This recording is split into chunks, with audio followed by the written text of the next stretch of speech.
Welcome back, subscribers. Currently, we're on day 144 of Russia's disastrous invasion of Ukraine, and it's estimated that over 38,000 soldiers fighting for the Russians have been killed so far in this conflict, though more and more I'm convinced that potentially a majority of this casualty number is Ukrainian citizens being forced conscripted from the Donbas region and pushed to the front lines as cannon fodder by the Russians. Now, the source of this information is Ukraine's defense ministry, and I really like the top comment over here that they need to add ammo depots to this list of materials destroyed. And it's true because US-provided HIMARS have proven effective in Ukraine. This is a press release, I guess, put out by the Department of Defense on the defense.gov website. I just think this is entertaining that they would make this declaration on their own website, but it's being confirmed by the Ukrainians that Ukrainian strikes have significantly reduced Russia's offensive potential. So Ukrainian rocket strikes have destroyed more than 30 Russian military logistics centers in recent weeks, and really just the last 10 days, and it's significantly reduced Russia's attacking potential. This is according to Ukraine's defense ministry spokesman on Friday. When we check in with the war map on deepstatemap.live, Russia's going nowhere. These HIMARS GPS-guided precision missiles have completely devastated the Russian front, the Russian lines. The highest value targets obviously are command and control centers, ammunition depots, fuel warehouses. Once all of the highest priority targets have been hit, I think these HIMARS systems, these missiles, are going to start taking out radar installation and air defense systems. This is going to be really important, and I'm going to explain why a little bit more later in the video. But Russia's objective is to hold the land bridge to Crimea and take the entirety of the Donbas region. So this dotted gray line here, this is the border for the Donetsk Oblast. So the Russian forces, after almost 6 months, half a year, they've gotten the Luhansk Oblast, but they've not taken the rest of the Donetsk. And I don't think Vladimir Putin can declare victory until he gets to this dotted gray line. Also, this is where most of the oil and gas reserves underneath the Donbas region is actually located. This is Russia's true objective. And when we zoom in, there are these two cities, Sloviansk and Kramatorsk. It took months for Russia to take Mariupol. It then took months for Russia to take Severodonetsk. With the introduction of more heavy weapon systems coming from the west, I just don't see Russia ever taking these two cities and thus getting full control of the Donbas region. So big picture, what is happening here? And Russia's C-400 anti-aircraft defense systems aren't able to intercept these HIMARS rockets, which Almaz-Antey Corporation promised and charged Vladimir Putin billions of dollars claiming that they could do. So the Russian armed forces, their ammunition and fuel warehouses are completely unprotected from the power of American weapons at this moment. Who is the Almaz-Antey Corporation? And this is a Russian state-owned company that produces the Russian military's air defense systems, and they're not shooting down and they're not intercepting these HIMARS missiles. So I'm sure the CEO of this company right now is on the hit list for Vladimir Putin. This is a huge mess up for the Russian military. And as we go forward in time, Ukraine's capabilities is only going to increase as they continue getting heavy weapon systems from the West. Ukraine just got its first M270 multiple launch rocket systems. The M270 in Ukrainian hands is bad news for Russians who are already suffering from the HIMARS attacks. So this is what the chassis for the vehicle looks like.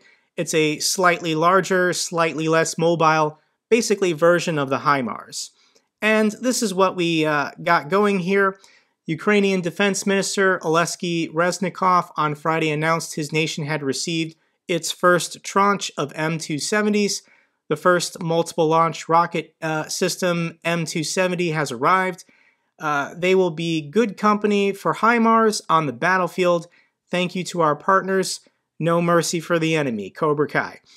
Reznikov did not say where it came from, but both the United Kingdom and Norway have promised to provide versions of the US-made system to Ukraine. The German government has also pledged to supply Ukrainian armed forces with a number of Mars 2 systems, a country-specific derivative of the M270. So thank you, United Kingdom, thank you, Norway, thank you, Germany. All these weapons, all of these missiles specifically, getting into Ukrainian hands will make a huge difference.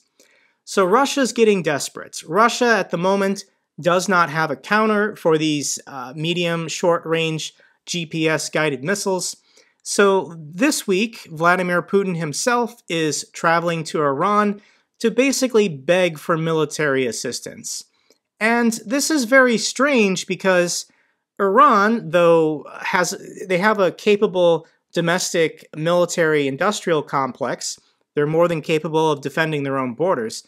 Iran is not well known as a major military exporter.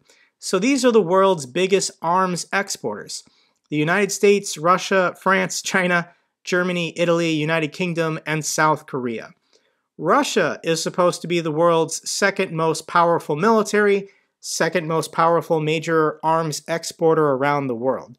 So for Russia, Vladimir Putin himself, to go to Iran to beg for military aid, beg for assistance, beg for these drones, this is just very bizarre and humiliating because none of these other countries, including China, is willing to give Russia military imports, military aid and assistance.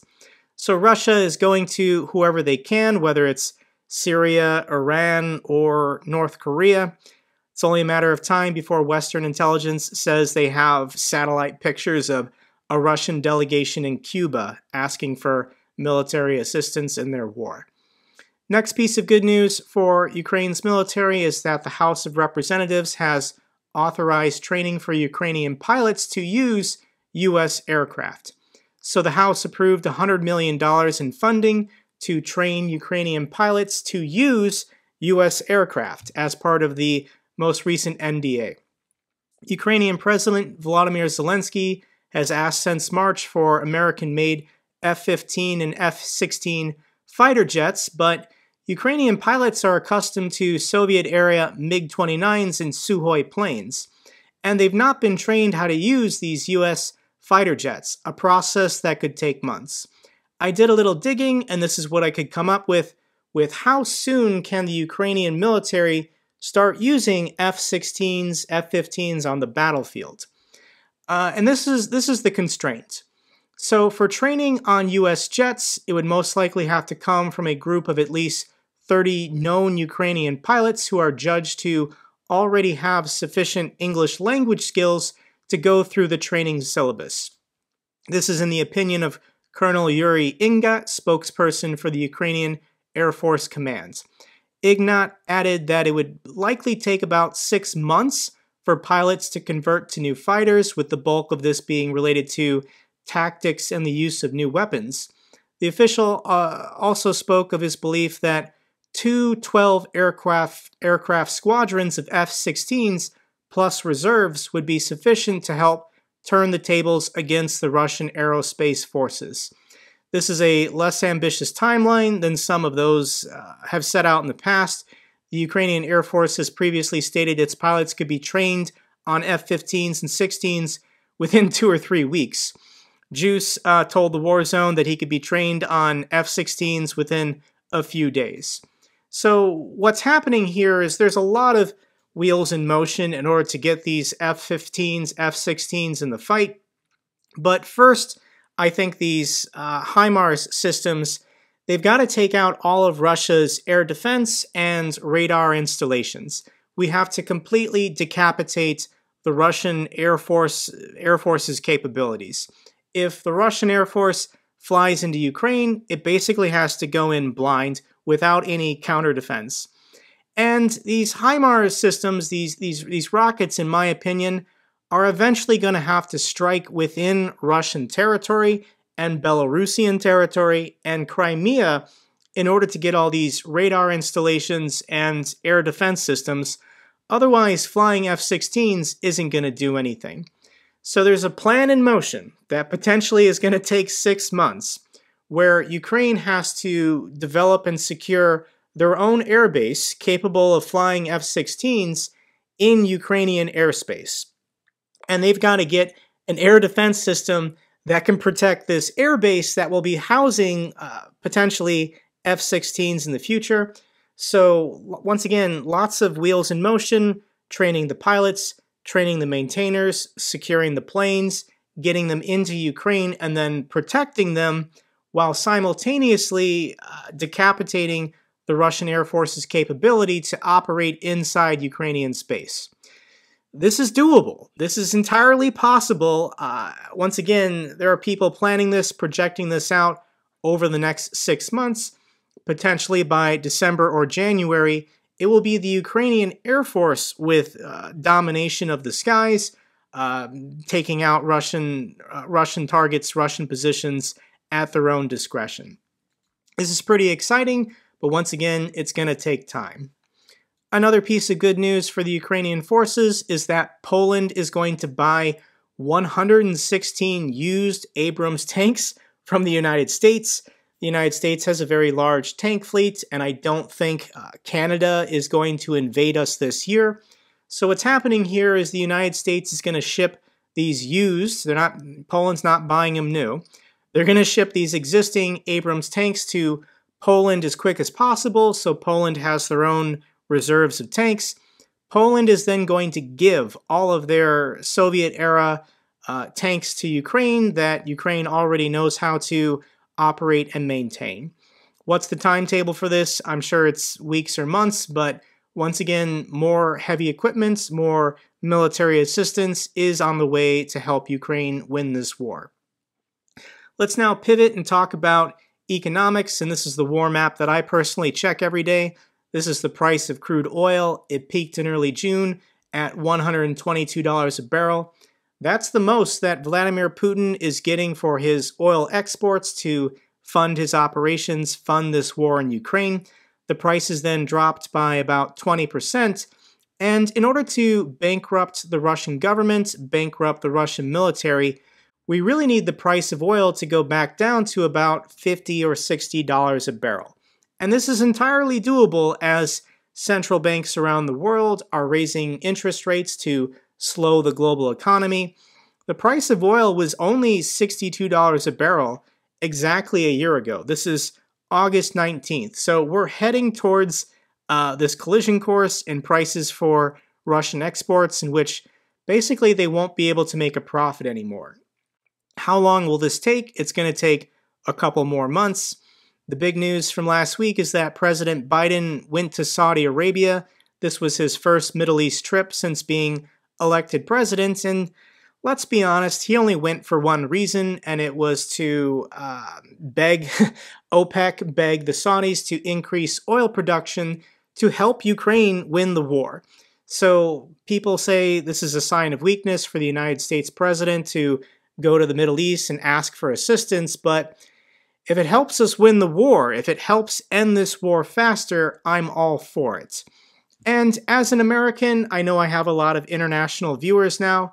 I'll go ahead and be honest with you that I am uncomfortable with the United States' close relationship to Saudi Arabia, but it's just the partner that we ended up getting if Russia is currently working with and allied with Iran. And I don't want to get into the history or the complications of Middle East politics, but I'm convinced that at some point in the next 100 years, when this region runs out of energy, runs out of oil exports, and nobody cares about it anymore, then Iran and Saudi Arabia are going to go to war. The Sunnis are the majority Muslim in the world. They currently control Mecca and Medina, the holy sites.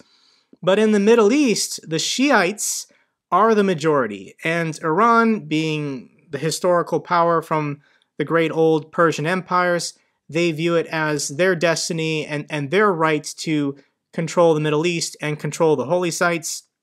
They view the Saudis as basically Middle Eastern hillbillies who don't deserve the power and prestige that they get from controlling the holy sites. Now, the United States supports Saudi Arabia simply to keep Iran from invading Iraq and invading Saudi Arabia and completely destroying the global energy economy. But eventually, this duality, this truce, this ceasefire is not going to hold, and these two are going to go at it. But in the meantime, we need the oil to keep pumping, we need energy prices stable, and we've got to basically topple Russia. Russia is the problem, supporting Iran with all the Western sanctions already being on Iran. I'm rambling here about the politics of the Middle East. I should probably dedicate my own separate video to this. But according to Fox News, Saudi Arabia is agreeing to increase oil production, which will help stabilize the markets, bring the price of energy, bring the price of oil down, allow Russia to make less money off their exports to fight their war. So how is Russia responding to this? Because Russia understands exactly what is going on, and Europe is now on high alert as Russia temporarily halts gas flows via their Nord Stream pipeline. And Russia does this whenever they want something. They will close down the Nord Stream pipeline for routine maintenance until Germany specifically, but Europe in general, gives them whatever they want as far as concessions. I don't think it's coming back on. This is a huge economic catastrophe that is going to affect the entire global economy. But come July 21st, this is 4 or 5 days from now, I don't think Russia's going to turn this pipeline back on. And Russia's making excuses about this gas turbine that was sent to Canada for maintenance. There's hearings currently in Canada because the company returned the turbine, and supposedly this is in violation of sanctions. But once again, this turbine, I think, is just an excuse. Routine maintenance being done on the pipe is just an excuse. And we know this because Gazprom has been taking capacity offline. What we know from Gazprom, Russia's energy giant, is that they've been reducing their output basically since April. Now, you can make the argument that as Western firms, Western companies, Western engineers and technicians and expertise pulled out of Russia, this has hurt their production capacity. But more than likely, I think Vladimir Putin has been planning to shut off this pipeline since April. So they told Gazprom, go ahead and sell them whatever you've already produced, what you already have in storage. But come July, we're shutting the pipeline off to Europe. We're gonna screw them because they won't give us what we want. They won't alleviate the economic burden we're facing with all of these economic sanctions. I think Russia is about to gamble everything by shutting down this pipeline and not taking Europe's money. And they're going to see if they can hold out longer than Europe can as far as continuing their support for Zelensky and the Ukrainian people. So Russia's gas shutoff is forcing Europe already to dip into their winter emergency reserves of gas. And that begs the question that if they're going through their winter emergency reserves in summer, what's Europe going to do this winter? This is going to dominate the headlines going forward if this pipeline does not come back online, if Russia does not immediately end this war. I want to go ahead and end this video on a high note and share a couple videos from brave Ukrainian defenders defending their country. This video doesn't have subtitles, but I think you can understand exactly what happened to this Ukrainian defender. Оце ви бачите, як айфончики спасають життя. Як раніше нічого не виникає волонтерам, але все рівно результат на лице. Тупо піздець, блядь. Бодя лишився живий. Бодя, як тобі після таких хуйні? Тімку пошов нахуй. Єбать, це вообще тупо ульот.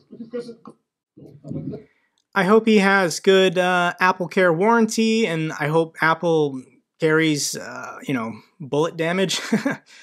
Next video is from a Ukrainian soldier taking cover in a trench. Once again, unfortunately, no subtitles. I'm not entirely sure what she's saying, but you can still feel what she's feeling in the moment just by listening to her. Let's watch this clip together. Ще, походу, у нас горить наша посадка.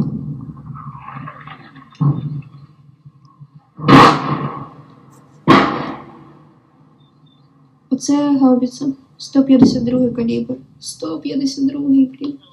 Або щось таке. Как бы не понял. Мне нужна резина, а не диски.